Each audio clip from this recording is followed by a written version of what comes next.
Hello friend, मैं नीलेश कुमार आप लोगों का स्वागत करता हूं आपका अपना यूट्यूब चैनल सुपर मैथमेटिक्स में। आज हम इलेक्ट्रोस्टैटिक्स का सेकेंड पार्ट लेकर आए हैं।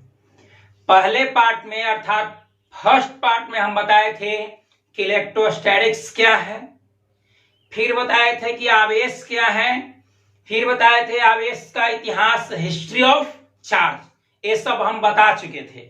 और हम बताए थे कि अगले वीडियो में हम बताएंगे आवेश के मात्रक, बड़ा मात्रक क्या होता है, छोटा मात्रक क्या होता है। तो चलिए इस सब के बारे में हम लोग पढ़ते हैं। तो पिछले वीडियो में हम बताए थे कि आवेश क्या है।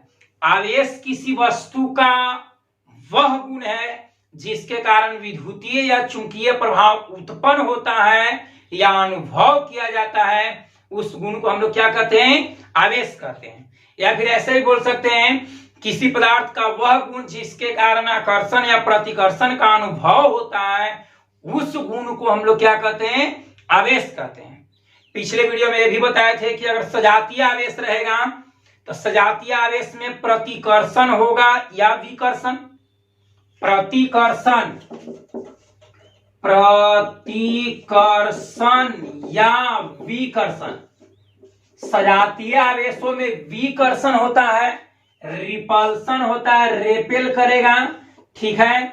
और हम लोग पढ़े थे कि विजातीय, अगर लाइक चार्ज रहेगा, लाइक मतलब एक समान, सजातीय रहेगा तो सजातीय आवेशों में क्या होता है? प्रतिकर्षण। डिसलाइक अर्थात विजातीय आवेश रहेगा तो विजातीय आवेश में क्या होता है? आकर्षण होता है, अट्रैक्शन होता है। तो आवेश का डिफिनेशन हम पिछले पार्ट में बताए थे। आज हम लोग पढ़ते हैं आवेश के मात्रक, ठीक है। सेकेंड पार्ट में हम लोग पढ़ते हैं, देखते हैं।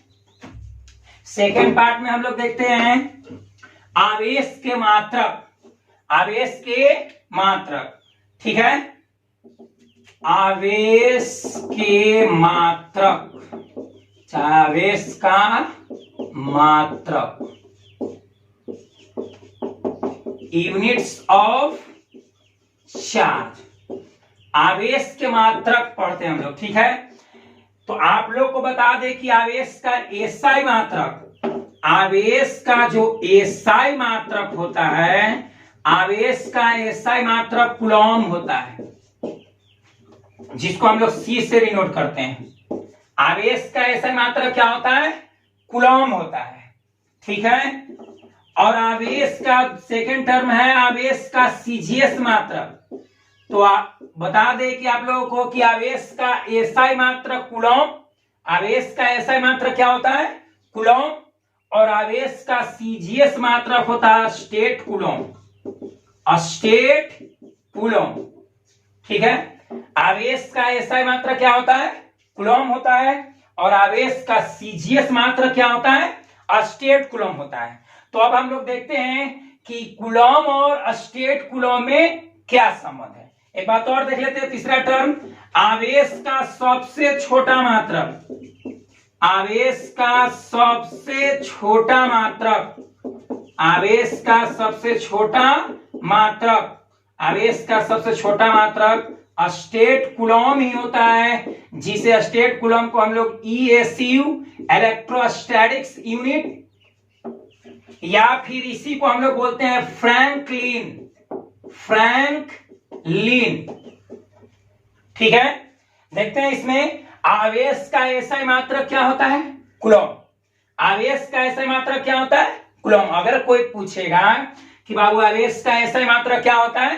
कूलॉम, ठीक है। आवेश का सीजीएस मात्रक क्या होता है? State Coulomb. आवेश का सीजीएस मात्रक क्या होता है? स्टेट कूलॉम होता है।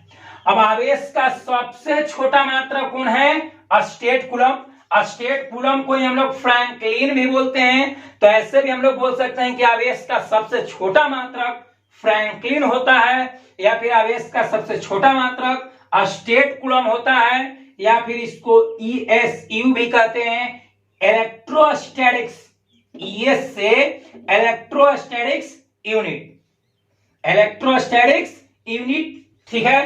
तो आवेश का सबसे छोटा मात्रक स्टेट कूलॉम या ईएसयू या फ्रैंकलिन होता है, जो आवेश का सीजीएस मात्रक भी है। आवेश का एसआई मात्रक कूलॉम, आवेश का सीजीएस मात्रक स्टेट कूलॉम। आवेश का सबसे छोटा मात्रक स्टेट कूलम या ESU या फ्रैंकलिन। अब आता है चौथा टर्म, हम लोग याद करेंगे आवेश का सबसे बड़ा मात्रक। आवेश का सबसे बड़ा मात्रक, तो बता दें आप लोगों को कि आवेश का सबसे मात्रक होता है फैराड। आवेश का सबसे बड़ा मात्रक क्या होता है? फैराड होता है। फिर से हम लोग देखेंगे आवेश का एसआई मात्रक कूलम, आवेश का सीजीएस मात्रक स्टेट कूलम, सबसे छोटा मात्रक स्टेट कूलम या फिर इसी को बोलेंगे फ्रैंकलिन या फिर इसी को बोलेंगे ESU, और आवेश का सबसे बड़ा मात्रक होता है फैराड। आवेश का सबसे बड़ा मात्रक क्या होता है? फैराड होता है। अब सब में हम लोग संबंध पता करते हैं, देखते हैं हम लोग। बाबू ये सब कॉपी पर नोट करते जाना है, ठीक है।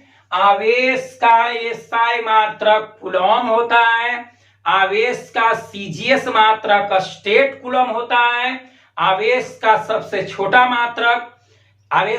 छोटा मात्रक फ्रैंकलिन बोलेंगे या फिर बोलेंगे स्टेट कूलम या फिर ESU, ठीक है। हम लोग देखते हैं कूलम और स्टेट कूलम।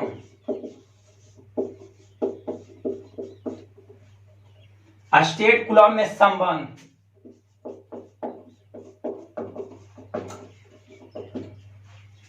कूलम और स्टेट कूलम में संबंध, तो बता दें आप लोगों को कि एक कूलम बराबर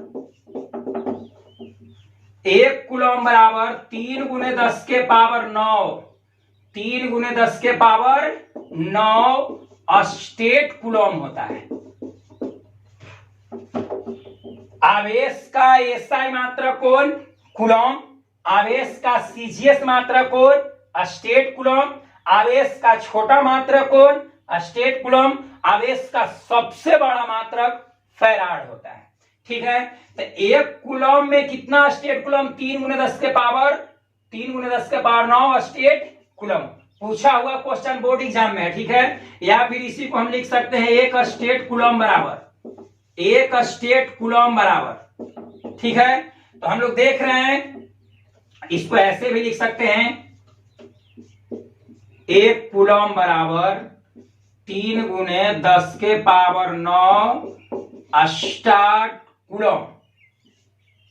कूलम को सी से, ठीक है। स्टेट STAT होता है, ठीक है। तो एक कूलम बराबर 3 × 10 के पावर 9 स्टेट कूलम।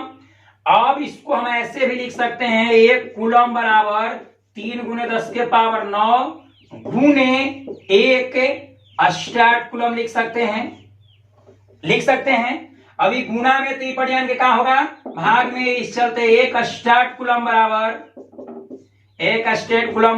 ये गुना त्रिपटियान का भागा, यानी कि 1/3 × 10 के पावर 9 कूलम।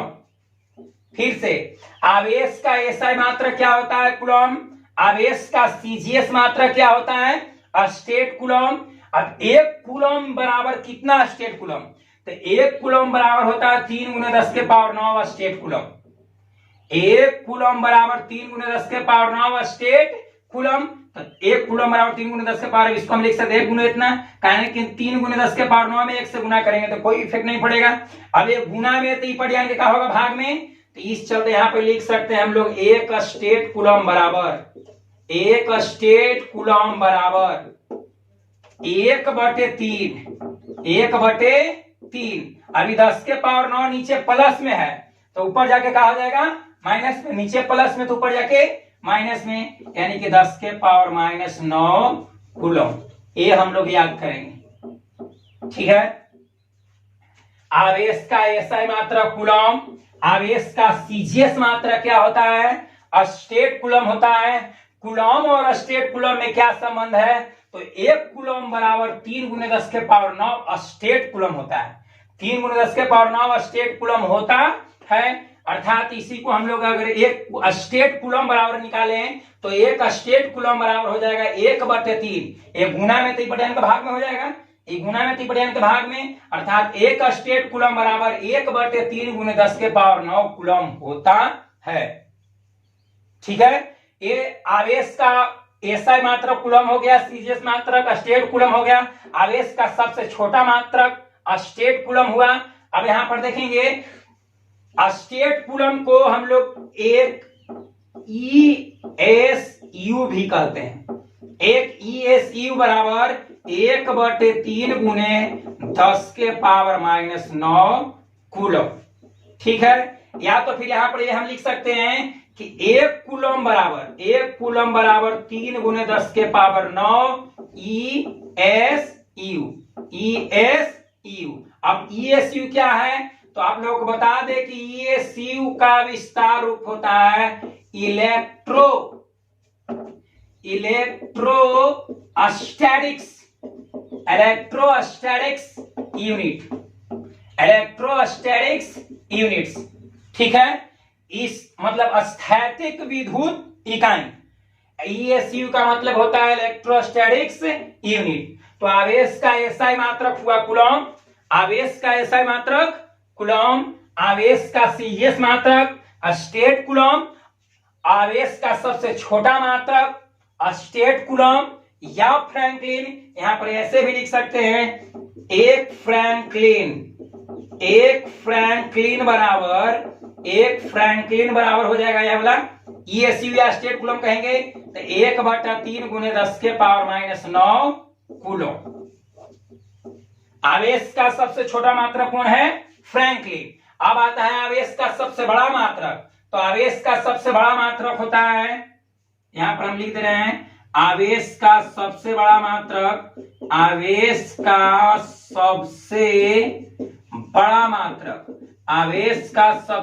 मात्रक होता है फैराड।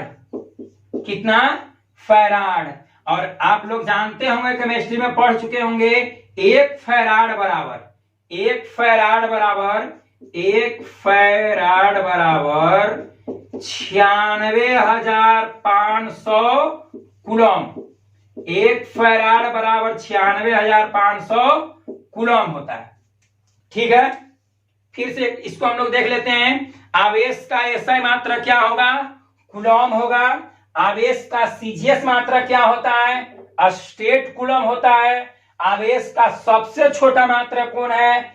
स्टेट कूलम है। स्टेट कूलम को हम लोग ESU भी कहते हैं, या स्टेट कूलम को ही हम लोग फ्रैंकलिन भी कहते हैं। इस प्रकार हम कह सकते हैं कि आवेश का सबसे छोटा मात्रक फ्रैंकलिन भी होता है, फ्रैंकलिन है, या आवेश का सबसे छोटा मात्रक स्टेट कूलम है, या फिर आवेश का सबसे छोटा मात्रक ESU है। ठीक है, और यहां पर हम बताया कूलम और स्टेट कूलम में संबंध। तो एक कूलम बराबर 3 गुने 10 के पावर 9 स्टेट कूलम। अगर एक स्टेट कूलम बराबर निकाले तो एक स्टेट कूलम बराबर हो जाएगा 1/3। पूछा हुआ है सब है। ठीक है, सबको अच्छा से नोट कर लेना, दिमाग में बैठा लेना है। तो एक स्टेट कूलम बराबर 1/3 गुने 10 के पावर -9 कूलम। ठीक है, एक स्टेट कूलम को हम लोग ESU भी कहेंगे। तो यहां पर हम लोग कह सकते हैं कि एक कूलम बराबर 3 गुने 10 के पावर 9 ESU। ठीक है, अब चलते हैं हम लोग आगे। स्क्रीनशॉट ले सकते हैं आप लोग। आवेश का एसआई मात्रक कूलम, आवेश का सीजीएस मात्रक स्टेट कूलम, आवेश का सबसे छोटा मात्रक स्टेट कूलम या फ्रैंकलिन, आवेश का सबसे बड़ा मात्रक फैराड।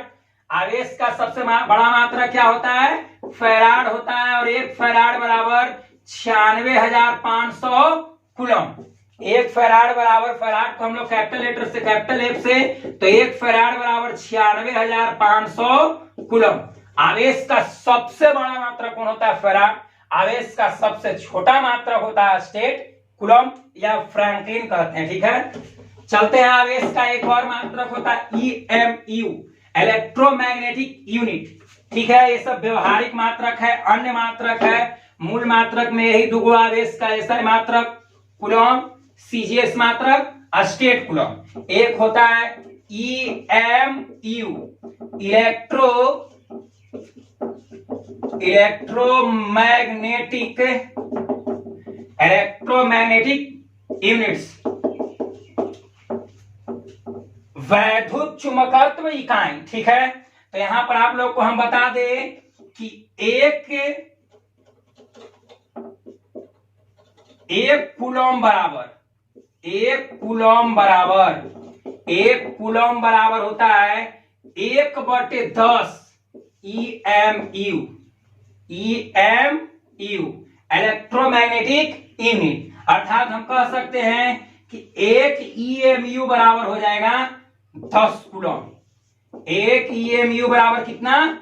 10 कूलम। और अभी हम बताए थे एक ESU बराबर 1/3 × 10⁻⁹ कूलम। ठीक है, ये हो गया ESU इलेक्ट्रोस्टैटिक्स यूनिट और ये हो गया EMU इलेक्ट्रोमैग्नेटिक यूनिट। तो जो एक कूलम है, EMU का 10वां भाग 1/10, EMU का 1/10 1/10वां भाग 1 कूलम के बराबर होता है। अर्थात 1 कूलम बराबर 1/10 EMU, 1/10 EMU। अब 1 EMU बराबर हो गया 10 कूलम, क्रॉस मल्टीप्लाई करें तो इसके नीचे कुछ ना तो 1, तो 1 EMU बराबर हम लिख सकते हैं क्या कूलम? 10 कूलम। 1 EMU बराबर क्या कूलम? 10 कूलम। अब इसके पहले हम बताए थे कि एक ESU बराबर 1/3 × 10⁻⁹ कितना? -9 कूलम। ये कैसे हुआ है? इसको वैसे भी हम लिख सकते हैं एक फ्रैंकलिन बराबर 1/3 × 10⁻⁹ कूलम लिख सकते हैं। या फिर हम लोग लिख सकते हैं एक स्टेट कूलम बराबर भी एक स्टेट कूलम बराबर होता है 1/3 × 10⁻⁹ कूलम। ठीक है, क्यों? क्योंकि हम लोग अभी बताए थे कि 1 कूलम बराबर 3 × 10⁻⁹ स्टेट कूलम। अगर इसी को अगर हम पक्षांतर करें, गुणा के भाग करें, तो एक स्टेट कूलम बराबर आ गया था कितना? 1/3 × 10⁻⁹ कूलम। आशा करते हैं कि आप लोग के समझ में आया होगा कि आवेश का एसआई मात्रक क्या होता है। बोलो बाबू। आवेश का एसआई मात्रक कूलम, आवेश का सीजीएस मात्रक स्टेट कूलम, आवेश का सबसे छोटा मात्रक स्टेट कूलम या फ्रैंकलिन या ESU बोल सकते हैं। ठीक है, और आवेश का सबसे बड़ा मात्रक होता है फैराड, जिसको हम लोग 1 फैराड बराबर कितना कूलम? 96,500। 1 फैराड बराबर यहां पर लिख दे रहे हैं 1 फैराड बराबर होता है 96,500 कूलम। 1 फैराड बराबर 96,000 कितना? 96,500 कूलम। ठीक है, आवेश का एक अन्य मात्रक भी है इलेक्ट्रोमैग्नेटिक यूनिट EMU। तो एक मतलब EMU का 10वां भाग 1/10 कूलम के बराबर होता है। अर्थात 1 कूलम बराबर 1/10 EMU, अर्थात 1 EMU बराबर कितना? 10 कूलम। ठीक है, आप लोग इसको स्क्रीनशॉट ले लीजिए।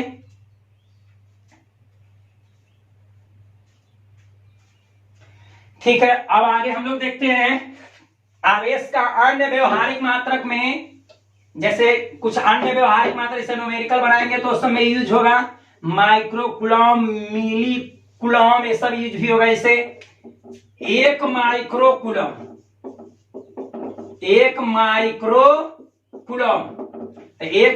कूलम बराबर होता है 10⁻⁻6 कूलम।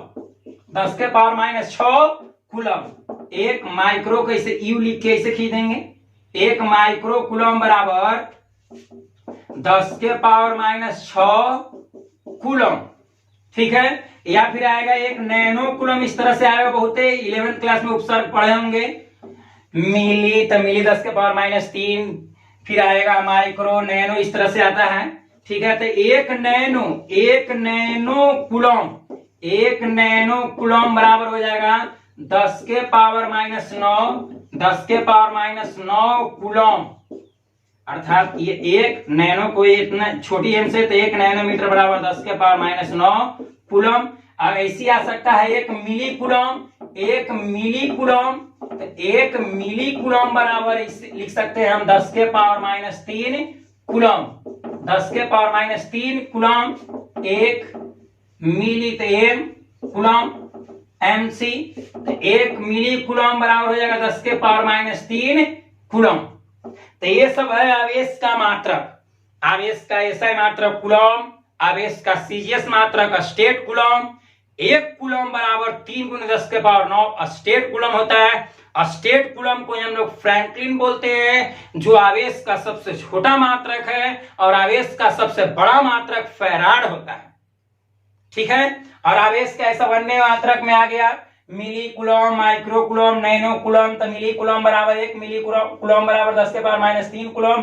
1 माइक्रो कूलम बराबर हो जाएगा 10 के power minus 6 coulomb. 1 nano coulomb बराबर हो जाएगा 10 के पावर माइनस 9 कूलम। ठीक है, इसको स्क्रीनशॉट लीजिए। अब इसके बाद हम आवेश के गुण पढ़ते हैं।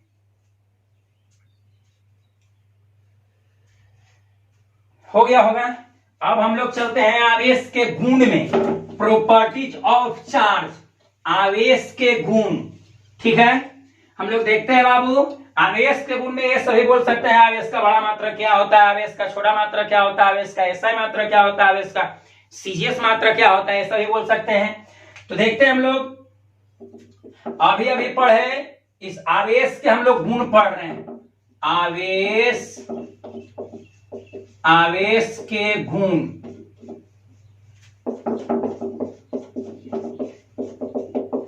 प्रॉपर्टीज ऑफ चार्ज, आवेश के गुण। ठीक है, तो आवेश के पहला गुण में आवेश का एसआई मात्रक क्या होता है, हम बता चुके हैं। आवेश का एसआई मात्रक क्या होता है, कूलम। यही बोल सकते हैं आवेश का ही गुण है कि आवेश का एसआई मात्रक क्या होता है, कूलम होता है। आवेश का सीजीएस मात्रक क्या होता है, 4 गो तो इसी हो जाएगा बाबू। आवेश का सीजीएस मात्रक क्या होता है, तो स्टेट कूलम। आवेश का सीजीएस मात्रक क्या होता है, स्टेट कूलम होता है। आवेश का बड़ा मात्रक क्या होता है, आवेश का सबसे बड़ा मात्रक, आवेश का सबसे बड़ा मात्रक, आवेश का सबसे बड़ा मात्रक, आवेश का सबसे बड़ा मात्रक क्या होता है, फैराड होता है। और 1 फैराड बराबर कितना, 96,500 कूलम। ठीक है, आवेश का सबसे छोटा मात्रक, आवेश का सबसे छोटा मात्रक, आवेश का सबसे छोटा मात्रक होता है स्टेट कूलम। स्टेट कूलम, जिसको हम लोग ESU भी कहते हैं। ठीक है, अब आता है आवेश को हम लोग Q से स्विच करते हैं। आवेश का संकेत, आवेश का संकेत क्या होगा, Q। आवेश का संकेत क्या होता है, Q। अब देखिए हम लोग पढ़ते हैं आवेश का विमा, आवेश का विमा। तो पिछले क्लास में 11th क्लास में हम बताए थे डायमेंशन निकालने के लिए किसी भी फिजिकल क्वांटिटी अर्थात भौतिक राशि के मात्रा ज्ञात करने के लिए हम बताए थे। ठीक है, तो यहां पर हम लोग बताए थे पिछले अथी में 11th क्लास में विद्युत धारा बराबर बताए थे, जब किसी भी धारावाही चालक में प्रति सेकेंड अर्थात किसी चालक पदार्थ से 1 सेकंड में प्रवाहित आवेशों के प्रमाण को हम लोग क्या कहते हैं, विद्युत धारा कहते हैं। अर्थात विद्युत धारा बराबर आवेश बटे क्या होता है, समय। विद्युत धारा बराबर आवेश बटे क्या, समय। तो विद्युत धारा को हम लोग किससे डिनोट किए थे, I से। आवेश को किससे करते हैं, Q से। और समय को T से। अगर क्रॉस मल्टीप्लाई किया जाए तो Q बराबर क्या होगा, IT। Q बराबर क्या होगा, IT। अब I हो गया विद्युत धारा। तो विद्युत धारा के विमा में हम बताए थे कि या तो I लिखेंगे या तो A लिखेंगे। विद्युत धारा का जो विमा होता है या तो I या तो A, और समय के लिए का कैपिटल T हो जाएगा। तो आवेश का विमा हो जाएगा AT बड़ी कोष्ठ में, या फिर इसको लिख सकते हैं IT। आवेश को विद्युत धारा को I से भी IT, या तो इसको लिख सकते हैं M0 L0 TA, TA या TI। फिर से देखते हैं आवेश का एसआई मात्रक कूलम, आवेश का सीजीएस मात्रक स्टेट कूलम आवेश का सबसे बड़ा मात्रक, फैराड आवेश का सबसे छोटा मात्रक, स्टेट कूलम आवेश का संकेत, क्यू आवेश का विमा, एटी या कहीं कहीं आईटी मिलेगा, या फिर ये भी लिख सकते हैं am not, L not, T A चाहे टी आई। ठीक है, ये सब आवेश का प्रॉपर्टी है। क्या हुआ 6 गो। अब हम लोग देखते हैं 7वां प्रॉपर्टी। तो हम बताए थे पिछले क्लास में कि सजातीय आवेश, सजातीय आवेश में क्या होता है, 7वां में आ जाएगा सजातीय। सजातीय जो आवेश होते हैं, सजातीय आवेश, कौन आवेश, सजातीय आवेश। तो सजातीय आवेशों में क्या होगा, प्रतिकर्षण होता है या विकर्षण होता है। सजातीय आवेश में प्रतिकर्षण या क्या होता है, विकर्षण, रेपेल करेगा। ठीक है, अब आता है विजातीय, विजातीय आवेश। तो विजातीय आवेश में होता है बाबू आकर्षण। विजातीय आवेश में क्या होगा, आकर्षण होगा। ठीक है, 9वां पिछले क्लास में ही बता दिए थे कि आवेश योगात्मक होते हैं। आवेश क्या होते हैं, योगात्मक होते हैं। मतलब आवेश जब भी उत्पन्न होगा युग्म में उत्पन्न होगा। क्यों, क्योंकि थेल्स नामक वैज्ञानिक कहते हैं कि जब दो पदार्थों को रगड़ते हैं तभी थेल आवेश की उत्पत्ति होती है। ठीक है, तो जब दो पदार्थों को हम आपस में रगड़ेंगे, जब दो पदार्थों को हम आपस में रगड़ते हैं तो एक इलेक्ट्रॉन का त्याग करता है तो एक इलेक्ट्रॉन का ग्रहण करेगा। ठीक है, तो जो त्याग करेगा उस पर धन आयन अर्थात पॉजिटिव चार्ज, और जो ग्रहण करेगा उस पर ऋण आवेश अर्थात नेगेटिव चार्ज। तो एक त्याग करेगा, एक त्याग किया तो दूसरा ग्रहण करेगा, अर्थात त्याग किया तो प्लस, ग्रहण किया तो माइनस, अर्थात आवेश हमेशा युग में उत्पन्न होता है। अर्थात हम कह सकते हैं कि आवेश क्या होते हैं, योगात्मक होते हैं। आवेश क्या होते हैं, योगात्मक होते हैं। आवेश क्या होते हैं, योगात्मक, अर्थात आवेश युग्म में उत्पन्न होते हैं, जोड़ा में उत्पन्न होता है। प्लस जहां उत्पन्न होगा वहां माइनस, माइनस उत्पन्न होगा तो प्लस उत्पन्न होगा। ठीक है, अब हम लोग देखते हैं इलेक्ट्रॉनों की कमी। इलेक्ट्रॉन की कमी, किसी पदार्थ में इलेक्ट्रॉन की कमी या ह्रास, किसी पदार्थ में इलेक्ट्रॉनों की कमी या क्या ह्रास, इलेक्ट्रॉनों की कमी या ह्रास क्या दर्शाता है। अगर किसी पदार्थ में इलेक्ट्रॉन कमेगा इसका मतलब है कि वह त्याग करेगा। जैसे मान लिया जाए सोडियम है, सोडियम का परमाणु संख्या कितना होता है, 11 होता है। इसका अगर इलेक्ट्रॉनिक विन्यास हम लोग लिखें तो होगा 2 8 1। अब यह अपना अष्टक पूरा करने के लिए, अपने 72 कक्षा में 8 इलेक्ट्रॉन जब होगा तो अष्टक पूरा होगा, तो अपना अष्टक पूरा करने के लिए यह क्या करेगा, एक इलेक्ट्रॉन का त्याग करेगा। तो जब एक इलेक्ट्रॉन त्याग करेगा तो प्लस, त्याग करेगा तो कुछ प्लस, तो जब एक इलेक्ट्रॉन त्याग दिया तो हो जाएगा 2 8। तो यहां पर इलेक्ट्रॉन कितना था, जितना परमाणु संख्या उतने इलेक्ट्रॉन। तो यहां पर इलेक्ट्रॉन था 11 गो, लेकिन यहां इलेक्ट्रॉन हो गया कितना, 10 गो, अर्थात एक इलेक्ट्रॉन का त्याग आ तो एक इलेक्ट्रॉन की कमी हुआ। तो इलेक्ट्रॉन की कमी अर्थात ह्रास धनावेश को प्रदर्शित करता है। ठीक है, या फिर ऐसे कह सकता है कि यदि किसी पदार्थ में इलेक्ट्रॉनों की कमी होती है तो वह पदार्थ क्या है, धनावेशित है कि ऋणावेशित। तो जब इलेक्ट्रॉनों का ह्रास होगा, इलेक्ट्रॉनों की कमी होगा तो किसको दर्शाएगा, वह धनावेश। और सिंपल सी बात है कि जब इलेक्ट्रॉन कमेगा तो उस वस्तु का द्रव्यमान भी कमेगा, उस वस्तु का क्या कमेगा, द्रव्यमान भी कमेगा। ठीक है, क्यों, क्योंकि इलेक्ट्रॉन का भी द्रव्यमान होता है 9.1 गुने 10⁻31 kg। ठीक है, तो इलेक्ट्रॉन की कमी या इलेक्ट्रॉन की ह्रास किसको प्रदर्शित करेगा, धनावेश। धनावेशित वस्तुओं में इलेक्ट्रॉनों की कमी होती है। जैसे परमाणु था, सोडियम परमाणु से सोडियम आयन हुआ, मतलब Na से Na प्लस हुआ। तो Na में इलेक्ट्रॉन के 11 गो, तो Na प्लस में इलेक्ट्रॉन के 10 गो, तो इलेक्ट्रॉन की कमी हो रहा है 10, 11 से 10 हुआ, तो इलेक्ट्रॉन की कमी हुआ, अर्थात यह धनावेशित होगा। तो इलेक्ट्रॉनों की कमी होना किसको प्रदर्शित करता है, धनावेशित को। अब जब इलेक्ट्रॉन कमेगा तो उसके द्रव्यमान में भी ह्रास होगा। तो किसी पदार्थ के द्रव्यमान में कमी, किसी पदार्थ के द्रव्यमान में कमी किसको प्रदर्शित करेगा? धन आवेश की ऋण आवेश को, तो धन आवेश को। अब जब इलेक्ट्रॉन में कमी होगा तब यहां पर आ जाएगा आकार में भी कमी होगा, आकार में भी कमी, आकार में भी कमी होगा। किसमें कमी होगा? आकार में भी कमी होगा। तो किसी पदार्थ के आकार में कमी, या फिर ऐसे भी बोल सकते हैं कि एक साबुन का बुलबुला है, उसे हम धन आवेशित कर दिए तो उसका आकार बढ़ेगा कि घटेगा? तो किसी भी पदार्थ को धन आवेशित करने से उसके आकार में कमी होती है। ठीक है, आकार में क्यों कमेगा? इलेक्ट्रॉन का ह्रास होगा, इलेक्ट्रॉन तो द्रव्यमान का ह्रास होगा, द्रव्यमान का ह्रास होगा तो आकार का भी ह्रास होगा। ठीक है, तो इस प्रकार हम कह सकते हैं कि इलेक्ट्रॉनों की कमी या ह्रास किसको प्रदर्शित करेगा? इस सब ऑब्जेक्टिव क्वेश्चन है। इलेक्ट्रॉनों की कमी या ह्रास किसको प्रदर्शित करेगा? धन आवेश को। इलेक्ट्रॉनों की कमी या ह्रास से द्रव्यमान में भी, पदार्थ के द्रव्यमान में भी कमी आती है। इलेक्ट्रॉनों की कमी या ह्रास से आकार में भी कमी होती है।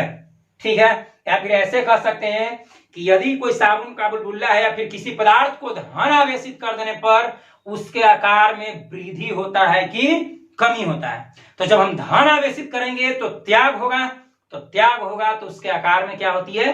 कमी होती है। अर्थात साबुन के बुलबुले को धन आवेशित करने पर उसका आकार कम जाता है। ठीक है, आगे हम लोग पढ़ते हैं 11वां प्रॉपर्टी, आवेश के 11वां। अभी हम कहें इलेक्ट्रॉन की कमी, अगर इलेक्ट्रॉन की वृद्धि हुआ तो क्या होगा? तो देख सकते हैं हम लोग क्लोरीन, क्लोरीन का परमाणु संख्या कितना? 17। तो जितना परमाणु संख्या उतने इलेक्ट्रॉन होगा। तो इसको अगर विन्यास लिखे तो 2 8 कितना होगा? 7। 2 8 7। क्लोरीन अपना अष्टक पूरा करने के लिए एक इलेक्ट्रॉन लेगा। एक इलेक्ट्रॉन क्या करेगा? लेगा। तो जब एक इलेक्ट्रॉन लेगा तो जितना लेगा उतना प्लस माइनस। अगर एगो लेता है तो एगो प्लस, एगो लेगा तो एगो माइनस, एगो देगा तो एगो प्लस, 2 गो लेगा तो 2 गो माइनस, 2 गो देगा तो 2 गो प्लस। मतलब जितना लेगा या जितना देगा उतना प्लस माइनस होता है। तो यह अपना अष्टक पूरा करने के एक इलेक्ट्रॉन लेगा, तो एक इलेक्ट्रॉन लेगा तो इसका हो जाएगा 2 8 8। मतलब Cl माइनस का विन्यास हो जाएगा 2 8 8। तो यहां पर हम देख रहे हैं कि इलेक्ट्रॉन है 17, यहां पर देख रहे हैं इलेक्ट्रॉन कितना है? 18। तो इलेक्ट्रॉन में कमी हुआ कि वृद्धि? तो इलेक्ट्रॉन में वृद्धि हुआ। तो बाबू इलेक्ट्रॉन में वृद्धि, इलेक्ट्रॉन में वृद्धि, इलेक्ट्रॉन में वृद्धि किसको प्रदर्शित करेगा? इलेक्ट्रॉन में वृद्धि ऋण आवेश को। कौन आवेश को? ऋण आवेश को। अगर कोई पदार्थ धन आवेशित हो जाता है तो उसमें इलेक्ट्रॉन की कमी हो जाती है। अगर कोई पदार्थ ऋण आवेशित हो जाता है तो उसमें इलेक्ट्रॉन की क्या हो जाती है? वृद्धि होती है। अर्थात इलेक्ट्रॉनों में वृद्धि ऋण आवेशित को प्रदर्शित करेगा। जब इलेक्ट्रॉन 17 से 18 होगा तो उसका द्रव्यमान भी बढ़ेगा। अर्थात किसी पदार्थ को ऋण आवेशित कर देने से उसके द्रव्यमान में भी वृद्धि हो जाती है। अब जब द्रव्यमान में वृद्धि होगा, मतलब इलेक्ट्रॉन में वृद्धि होगा तो ऋण आवेशित होगा, द्रव्यमान में भी वृद्धि होगा। और जब द्रव्यमान में वृद्धि होगा तो आकार में भी वृद्धि होता है, आकार में भी वृद्धि होता है। ध्यान से समझना है सब। ठीक है, अगर हम धन आवेशित करते हैं तो इलेक्ट्रॉन की कमी होगा। किसी भी पदार्थ को धन आवेशित करने से इलेक्ट्रॉनों में कमी होती है, जबकि किसी भी पदार्थों को ऋण आवेशित करने से इलेक्ट्रॉन में क्या होती है?